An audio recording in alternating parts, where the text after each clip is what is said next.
Hello YouTubers. As you can see, the layout is up and working, but the track might be a little dirty.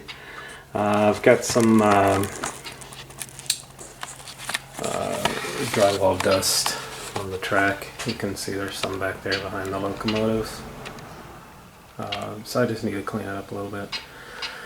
Back to the old camera for a little bit, at least until I can get good with my phone camera. There'll probably be an insert of another video in this video, short clip of the phone camera. But all in all, layout's up and running. I've been running trains for a while. I've got assortment of cars there. Time period for the 1989 era of this layout: Chicago Central and Pacific, the edge of Chicago, running the Broadview switcher. Yeah, working on roads and sidewalks. I've got this area here, which I'm calling Main Street, but obviously in Chicago it's not Main Street. Hang on.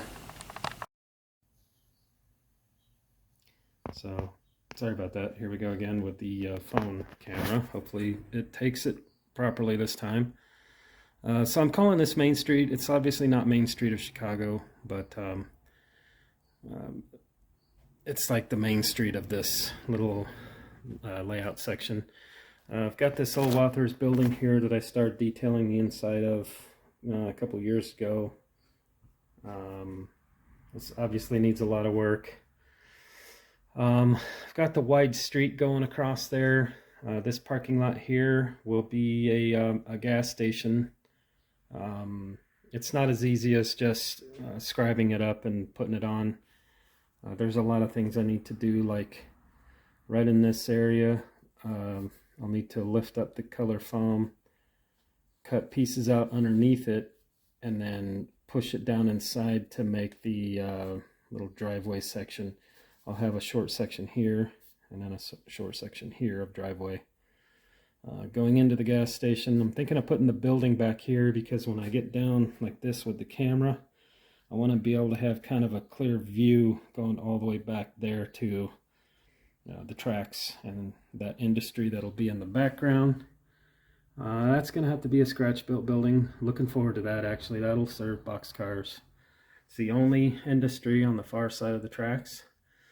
I've got the Rivoli Theater partially mocked up. I had to cut 1 3/8 off of the left side of the structure. So rather than build the entire structure and then cut it off, I had to actually cut each individual piece on the left side of the building exactly the same. So it's taken a long time to get this building cut up and done. I do have, there's a little awning here with a sign that comes up. I have all of that glued together, and the left side obviously is cut off 1 1/8 inches. Back there where the drill is, there's going to be, I was thinking there was going to be a house scene with a house here by this bottle. Where the drill is will be a cul-de-sac, and then another house over on that side, maybe in the future. In the back corner is going to be a taller building, and then there'll be another road coming across these two tracks back here, come across these tracks on a diagonal, and then come in between these two industries here. Yeah, anyway, I've got a lot of the track up. I've got the backdrop painted. It looks kind of blurple, or what do you call that, periwinkle, a bluish purple on camera, but in person it actually looks pretty good. I painted almost the entire wall. Out there in the corner, my drywall screwed up, so I have to get some more drywall. So I was like, you know what, I'm just paint that wall, over there on this side, and do the drywall later, sand it, paint that little area. It's not a big deal. But you can see the staging yard and the pink foam. that's temporary. When I move later on, that'll be extended out. And I have an idea for a cool scene with a bridge out in the countryside. But I do have written down on here what's going to happen. So obviously the gas station here, right behind the gas station, is going to be a trailer park. And then there'll be a cornfield here. Where that camera is will be a dirt road going across the tracks to that farm scene. And maybe more cornfields or something, I'm not sure. Temporary on the pink foam. I really don't want to waste anything on the pink foam, because if I'm going to throw it away and not use it, I don't want to waste products. But anyway, this is as far as it's gone. Like I said, I do have the track's all powered. I have one spot I'll show you real quick. Over the winter time, let's go slow so you don't get motion sick. Over the winter, there is a wire back here. You can see it right there, popped out of that butt connector. You can see right there. That wire, and I'm just gonna, I got sick of it. That's like the third time it's popped out of the butt connector. I probably should have used the red ones rather than the yellow ones, but the bus wires are thicker.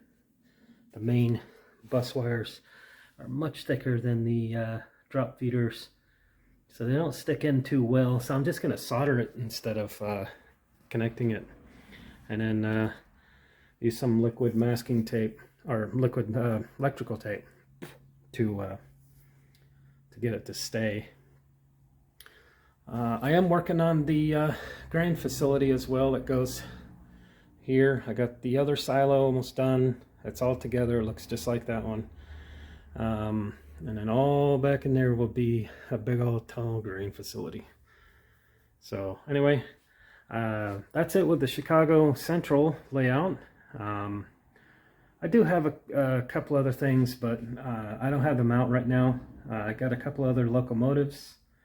Actually, I have like 10 that I got kind of out of control and bought a bunch of locomotives I didn't need for this layout.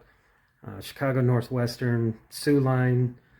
I bought 2 or 3 Sioux Line engines, so I can just like change this out from a small town Chicago Central scene to Illinois Central Gulf to Sioux Line to Chicago Northwestern to Milwaukee Road.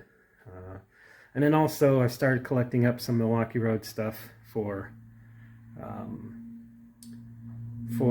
new layout. The Milwaukee Road in 1986. I want to model the Kingsbury branch and the Goose Island branch in Chicago. What spurred that on was the announcement from Athearn of the Milwaukee Road MP15ACs. And I know that if they've announced those in Milwaukee Road, probably a year down the road, or maybe even less, they're going to announce the new Tsunami 2 version of the Milwaukee Road Bandits in Sioux Line, or Sioux Line Patch, that is. So I'm looking to get at least one of each of those to make that a cool thing happen. Excuse me. I have to sneeze. Sorry about that. Allergies are taking over right now. But yeah, I know that Athearn, if they've announced and they're taking pre-orders now for the Milwaukee Road MP15ACs. And of course, they're going to be the new ones with the LED lighting and Tsunami 2 soundtracks, decoders. So hopefully they've run a lot better than their first gen MP15s, which were not very good in my opinion. I have 2 of them. One of them, the motor burnt up. The other one barely moves because of the crappy electrical pickups on the journals, the truck journals, which I really didn't like that design that they had. But anyway, yeah, I start collecting stuff up for that. I am working like almost every day on the Chicago Central layout.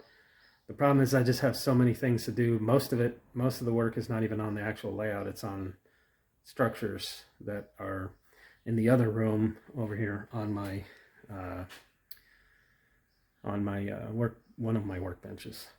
So yeah, let me know what you think about the blue sky. I was gonna lighten it up. You can see over there where the N-scale Los Angeles Junction layout is on the verge of being built. You can see the sky is a lot more hazy on the LAJ version of the layout, and then right next to it is the blue from this layout, which I wanted to tone it down, but you know, the LAJ takes place in 2000, and in Los Angeles the sky is really hazy there, and I figured I'll do something different and make this more blue. But yeah, I don't know. Let me know what you guys think. I think it'll be okay. The trains actually look pretty good with the lighting that I have, and the blue backdrop, you know, minus the giant drill and all that. But I don't know. Let me know what you guys think, and take it easy. More videos to come soon. Sorry for the lack of videos. I've been pretty busy, but anyway, take care, you all, and we'll see you real soon.